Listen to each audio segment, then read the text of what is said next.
Russell viper সাপ চলে আসছে মাননীয় স্পিকার। এই সাপ আসার কারণে সরকারে যখন সাপ আসে প্রকৃতিতে বেজি থাকে, এই বেজি করে কি সাপরে নিয়ন্ত্রণ করে, কিন্তু এই সরকারে দেখা যাচ্ছে বিভিন্ন জায়গায় রাসেল ভাইপার আছে কিন্তু বেজি ওই পরিমাণ নাই যে এই সাপরে ধরবে। মাননীয় স্পিকার আপনি দেখেন এই আমাদের প্রতিষ্ঠানগুলা কত দুর্বল হয়ে গেছে। আমাদের প্রতিষ্ঠান একজন ভদ্রলোককে দুদক ধরতে পারে নাই, একজন ভদ্রলোককে এনবিআর ধরতে পারে নাই, বাংলাদেশ ফাইন্যান্সিয়াল ইন্টেলিজেন্স ইউনিট ধরতে পারে নাই, আর এনবিআর এর মতিউর রহমানকে ধরলে একটা ছাগল ছাড়া এই লোকটা তো আপনি আনতেই পারতেন না। আমার উপরে দেখতেছেন যে এই পাশে তীর চিহ্ন দিয়ে লেখা আছে যে চোরাকার বাড়ির বাড়ি, চোরাকার বাড়ির বাড়ি। এটা সাধারণ কেউ লিখেন নাই। দেশের সুমন মতিউর ছাগলকাণ্ডের মতিউর এর ব্যাপার নিয়ে সংসদের মধ্যে কথা বলেছিলেন, আর কথা বলার পরপরই দেখুন তার বাড়ির সামনে লিখে দেওয়া হয়েছে চোরা কারবারের বাড়ি এই দিকে।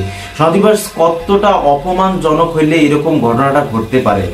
ব্যারিস্টার সুমন কোন ব্যক্তিকে ছাড় দিচ্ছেন না এই ব্যাপারগুলো, যে যেখানে দুর্নীতি করতেছে সেখানে ধরতেছে। সমাধিবাস একটা কথা আপনারা সকলে জানেন, বাংলাদেশের থেকে এইভাবে টাকা লুটপাট করে কোনো কষ্ট ছাড়া টাকা যদি লুটপাট করা যায় তাহলে এই বাংলাদেশের অবস্থা কি? বর্তমান আপনারা যারা বাজার করতেছেন, সরকারি চাকরি করেন, আপনার কি বেতন বেড়েছে? কোনোভাবে না। আপনি যদি একটা কর্পোরেট জব করেন, আপনার কি বেতন বেড়েছে? আপনি যদি একটা কোম্পানিতে জব করেন, আপনার কি বেতন বেড়েছে? তাহলে যারা মাসে 10-15 হাজার টাকা বেতন স্যালারি পাচ্ছে তারা এই ঢাকা শহরের মধ্যে একটা বাড়ি ভাড়া নিয়ে কিভাবে থাকবে? একটা বাড়ি ভাড়ার সর্বনিম্ন গরিবী হাল হলেও একটা রুমের জন্য 5,000 টাকা দিয়ে গুনতে হয়। 5,000 টাকা দিয়ে জীবন চালাবেন নাকি সন্তানদেরকে মানুষ করবেন? এইরকম একটা পরিস্থিতি হয়েছে বর্তমান বাংলাদেশ। শুধুমাত্র এই দুর্নীতিবাজরা বাংলাদেশ থেকে টাকা লুটপাট করার জন্য এই ঘটনা ঘটেছে। যেটা নিয়েই ব্যারিস্টার সুমন আজকে কি বললেন, চলুন আমরা ব্যারিস্টার সুমনের মুখ থেকে সেই বক্তব্যটি শুনে আসি। শুরু করিতেছি মহান সৃষ্টিকর্তার নামে, যিনি পরম করুণাময় এবং অত্যন্ত দয়ালু। আমার উপরে দেখতেছেন যে এই পাশে তীর চিহ্ন দিয়ে লেখা আছে যে চোরাকার বাড়ির বাড়ি, চোরাকার বাড়ির বাড়ি। এটা সাধারণ কেউ লিখেন নাই, এটা লিখেছেন হচ্ছে গিয়ে এটা এখানের যিনি বিজেপির লোকজন যারা, তারা অভিযোগ আছে, তারা এসে এখানে এটা লাগিয়ে গেছেন।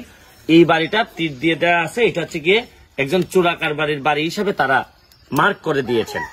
তো যেহেতু এটা আমার এলাকা চুনারুঘাট আহমদাবাদ 2 নম্বর ইউনিয়নের গুইবিল বিওপির পাশে, যেহেতু আমার এলাকা চুনারুঘাট, সুতরাং এই হিসাবে যদি এই বাড়িটা চোরাকার বাড়ির বাড়ি হয় তাহলে এই এলাকা আমার হিসাবে আমিও চোরাকার বাড়ির মধ্যেই পড়ি।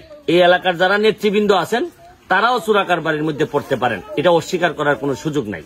কিন্তু আমার কথা হচ্ছে যে চোরাচালান প্রতিরোধে যেসব ব্যবস্থা গ্রহণ করা হয় আমি প্রশংসা করি যে তারা যারা যা ব্যবস্থা গ্রহণ করেন, কিন্তু কতটা অমানবিক হইলে একটা মানুষ পুরা বাড়ির সবাইকে চোরাকার বাড়ির বাড়ি হিসাবে চিহ্নিত করতে পারেন, এবং এই বাড়ির মানুষরা এখন না স্কুলে যাইতে পারেন না কলেজে যাইতে পারেন। বাইরের লোকজন বলে যে তোর বাড়ি তো হচ্ছে গিয়ে চোরাকার বাড়ির বাড়ি। এখন সামাজিক ভাবে যেখানে আমরা সমাজচ্যুত যখন বিচারপতিরা করেন, সমাজের বিচারকরা যখন সমাজচ্যুত করেন, তখন আমরা হাইকোর্টে গিয়ে মামলা করি যে আপনি অপরাধ করলেও সমাজচ্যুত আপনি করতে পারেন না।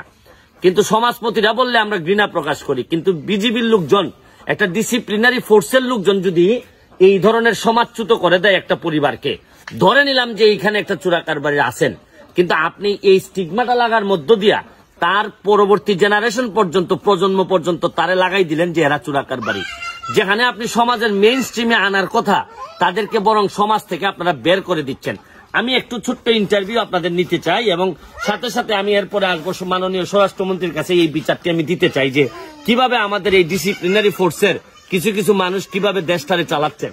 এই মহিলা এবং মহিলার বাচ্চা, তারা চা বাগানের শ্রমিক, তার বাড়ি হচ্ছে কি এটা চোরাকার বাড়ির বাড়ি। এটা কবে লাগাইছে? এটা কে লাগাইছে? এটা কালকে লাগাইছে। কে লাগাইছে? এটা বিজেপির লোক লাগাইছে। তোমরা কি কারণে এরা চোরাকার বাড়ির বাড়ি লাগাইছে? কি কারণে লাগাইছে এরা? এখন কি কারণে আমরা সেটা বলতেই পারি না, হঠাৎ করে না কালকে বুটটা দিয়ে গেছে এখানে। হ্যাঁ, এর আগে কিছু বলছে এরা? না, এর আগে কিছু বলেনি। এখন কি সমস্যা হইতেছে এটা লাগানোতে আপনাদের? আমাদের সমস্যা হচ্ছে যে আমাদের বাচ্চা কাচ্চা এখন স্কুলে গেলে বলে যে না এটা চোরাকার বাড়ির বাচ্চা হচ্ছে, এইভাবে বলে। আপনার জামাই কি করেন? সিলেটে কাজে গেছে, ইটভাটায় কাজ করে, কিন্তু এরা এখন চোরাকার বাড়ি হিসাবে তার বাড়িতে লাগাই ফেলছে। আচ্ছা, আমি এই বাড়িটার সাথে সাথে আমি আপনাদেরকে আরেকটা জিনিস বলতে চাই। একটা জিনিস আপনাদেরকে বলতে চাই, চোরাকার বাড়ির সাথে যদি আপনি সাইনবোর্ড লাগাইতে পারেন, তাহলে যুদ্ধাপরাধীদের বাড়ির সামনে তো কোথাও সাইনবোর্ড লাগান নাই যে এরা যুদ্ধাপরাধী। কেন দুর্নীতিবাজের কোন বাড়ির সামনে তো একটা শুনবে একজন প্রতিবাদী নেতা, তিনি কখনোই ছাড় দিবেন না এরকম যদি কেউ করে। জীবনরা বেশি ছাড় দিবেন না। চলুন ভিডিওটি কন্টিনিউ করি, এবং কে কোথা থেকে ভিডিওটি দেখছেন অবশ্যই কমেন্ট বক্সে জানিয়ে দিবেন। চ্যানেলটিকে সাবস্ক্রাইব করুন। চলুন আমরা ভিডিওটি কন্টিনিউ করতে থাকি। সাইনবোর্ড লাগান নাই যে এরা দুর্নীতিবাজ। হাজার হাজার কোটি টাকা যারা মাইরা দিছে, যারা হাজার হাজার কোটি টাকা ব্যাংকের টাকা মাইরা দিছে, তাদের তো কোথাও লেখেন নাই যে এরা দুর্নীতিবাজ, এরা ব্যাংকের টাকা লুটপাটকারী। এই সাহস আপনাদের হয় না কেন? লিখেন না কেন? নিজেদের যে বিজিবির মধ্যে যারা 2 নম্বরই করে চাকরি গেছে, তাদের বাড়িতে কোথাও লেখছেন যে এরা টাকা চুরি করে এদের চাকরি গেছে? এইটা লিখবেন না। লিখছেন আপনার এলাকাটারে একটা কলঙ্ক দিছেন, বাড়িটারে কলঙ্ক দিছেন। আমি জানি না, আল্লাহ মাহবুদ জানে যে আপনাদের মাথায় কি। আপনারা বিজিবির লোকজন, আপনাদের কাজ ছিল বর্ডারে। আপনারা বর্ডার থেকে কিছু পাস দেন বইলেই তো এই জায়গা পর্যন্ত চোরা কারবারিরা আসে। আর সামনে আছে বর্ডার কার্ড পার হয়ে গেলেই হচ্ছে গিয়ে পুলিশের নিয়ন্ত্রণে। তো সবার নিয়ন্ত্রণের বাইরে গেলেই তো এই ধরনের সাইনবোর্ড দেওয়া লাগে। তো নিয়ন্ত্রণের বাইরে যায় কিভাবে? অভিযোগ আছে আপনারা এই বর্ডার দিয়েই প্রতি গরুতে ইন্ডিয়া থেকে আসলে 2000 টাকা নেন। কথা তো বলতে চাই না, বললে তো আপনারা আবার এমনি তো শত্রুর অভাব নাই, এখন আপনারাও শত্রু হবেন আমার। 2000 টাকা কোথায় কোথায় যায় এই অভিযোগ আমার জানা আছে। সব কথা বলতে চাই না, শুধু বলতে চাই যে বিবেক দিয়ে সমাজটারে ঠিক করেন। শুধু অস্ত্র দিয়ে তো আপনি সমাজটারে ঠিক করতে পারবেন না। একটা সাইনবোর্ড দিলেন, এই সাইনবোর্ড তো শুধু মাদক কারবারির বাড়িতে সাইনবোর্ড মারলেন না। আমাদের সম্ভ্রম, শ্রদ্ধাবোধ, আমাদের সমাজের প্রতি যে মানুষের যে মিল, এই মিলটারে আপনারা নষ্ট করে দিচ্ছেন। আমি মাননীয় স্বরাষ্ট্রমন্ত্রীকে বলবো, আপনি তো অনেক জ্ঞানী মানুষ, কিন্তু আপনার আন্ডারে এই ফোর্সের এই অবস্থা থেকে একটু মুক্তি দেন। তাদেরকে বুঝান যে মাদক কারবারিরে দূর করার সিস্টেম কিন্তু তার সাইনবোর্ড দেওয়া না, বরং তাদের মনের মধ্যে একটা জিনিস নিয়ে আসেন, সামাজিকভাবে এদেরকে ইনক্লুড করেন, তাদেরকে ইনকামের ব্যবস্থা করে দেন। তখনই তো একটা সমাজ বঙ্গবন্ধুর সোনার বাংলা হইতে পারে। আর নাইলে সাইনবোর্ড মারা রাজনীতিটা এখন বন্ধ করেন। এইসব অন্যরা করে সহ্য করা যায়, ডিসিপ্লিনারি ফোর্স যদি এই সাইনবোর্ড মার্কার জিনিস রাজনীতি করেন, তাহলে এটা কিন্তু আমাদের দেশের জন্য শুভকর হবে না। বিদায় নিচ্ছি এই জায়গা থেকে। আশা করি একটি ত্বরিত ব্যবস্থা নেবেন মাননীয় এসপি মহোদয় এবং স্বরাষ্ট্রমন্ত্রী বরাবরে, হবিগঞ্জের এসপি মহোদয় এবং স্বরাষ্ট্রমন্ত্রী বরাবরে আমার এই অনুরোধটুকু থাকলো। ভালো থাকবেন, সুস্থ থাকবেন। যদি দেখেন এই ছেলেগুলো যদি শুধরে না যায়, আপনারা কি করবেন? কি করা যেতে পারে? ডিরেক্টলি ওদের বাসার সামনে গিয়ে বড় করে লিখে দেবেন কালার দিয়ে, হ্যাঁ, যে ঘুষখোরের বাচ্চার ছেলে। হ্যাঁ, গাড়িতে ওই যে প্রেয়ারো গাড়ি নিয়ে, ল্যান্ড ক্রুজার নিয়ে তারা চলে, ওখানে জোর রাস্তার মাঝপথে গাড়িটা থামায়, ঠিক আছে, লিখে দিবেন যে ঘুষখোরের বাচ্চা।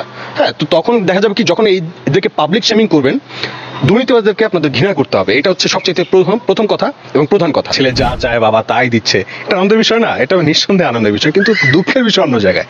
এই যে ধরেন উনি 15 লাখ টাকা দিয়ে একটা ছেলে ছাগল কিনলো, তো তার বাবাকে এটা জানার জন্য যখন তার বাবার কাছে মানুষ গেল, তখন তার বাবা অস্বীকার করলো। এইটা হচ্ছে কষ্টের বিষয়। দুঃখ তো কোন জায়গায় বুঝতে পারছেন না, যে আপনার বাবা যদি আপনাকে অস্বীকার করে কত কষ্ট লাগবে চিন্তা করতে পারছেন? আমি ছাগল কিনতে গেলাম 15 লাখ টাকার উচ্চ বংশীয় ছাগল, কিন্তু আমার নিজের বংশ মর্যাদা নাই, নিজের কোনো বংশ পরিচয় নাই পিতৃ পরিচয়। ইফাত আজকে যেটা হয়েছে, আমি যে ভিডিওটা আপলোড দিয়েছি, সেখানে রিপোর্ট মেরে একদম ভিডিও ডাউন করে দিয়েছে, নামায় দিছে, অ্যান্ড বিভিন্ন রকম থ্রেড আসতেছে, আমি আর কি সাইবার বুলিং করছি, হ্যারাসমেন্ট করছি, এই করছি সেই করছি, অনেক জায়গা থেকে থ্রেড আসতেছে। তো তাদের উদ্দেশ্যে এটুকু বলতে চাই যে ভয় তো পাই না। এক কথা হচ্ছে, এখানে আপনি নিশ্চিন্ত থাকেন, যেখানে আছেন আপনি যে ক্ষতি করার চেষ্টা করবেন, আপনি নিশ্চিন্ত থাকেন, আমি আপনাকে ধরবই। যে জায়গায় থাকেন আপনি, আপনার বাবা বাংলাদেশ যদি কোনোভাবে দুদকে এটা প্রুফ করে যে আপনার বাবা আসলে গিল্টি এবং আপনাদের অবৈধ সম্পদ আছে, আপনার বাবাকে আমরা বাংলাদেশের জনগণ সবাই মিলে ধরবো, একদম বিশ্বাস করে বিআর কর্মকর্তা, ওনার যে হচ্ছে গিয়ে অবৈধ সম্পদ, হ্যাঁ, এবং হচ্ছে ইফাত যে ওনার ছেলে উনি যে অস্বীকার করলেন, এই ব্যাপারটা তো উনি দেখাই দিল। এবং গণমাধ্যম কর্মীরা এখন তো ডিরেক্টলি হচ্ছে গিয়ে ওই বেশের সুমন ভাইকে ভালোবেসে থাকলে অবশ্যই ভিডিওতে লাইক করেন, সাবস্ক্রাইব করেন। এবং বেশের সুমন ভাইয়ের বর্তমান যে অবস্থা, তিনি যেভাবে মানুষকে ধরতেছেন, আসলে কি এটা ঠিক হচ্ছে, নাকি 2 দিন পর গুম করে দেওয়া হবে বেশের সুমন ভাইকে? এটাই এখন আমাদের আশঙ্কাজনক। তাই আমরা বেশের সুমন ভাইকে বলবো যে তিনি যেভাবে কাজ করতেছেন করুক, বাংলার জনগণ তার পিছনে রয়েছে, ইনশাআল্লাহ থাকবে। সবাই কে কে রয়েছেন বেশের সুমন ভাইয়ের পিছনে অবশ্যই কমেন্ট জানিয়ে দেবেন। আজকে ভিডিও পর্যন্তই, আল্লাহ হাফেজ।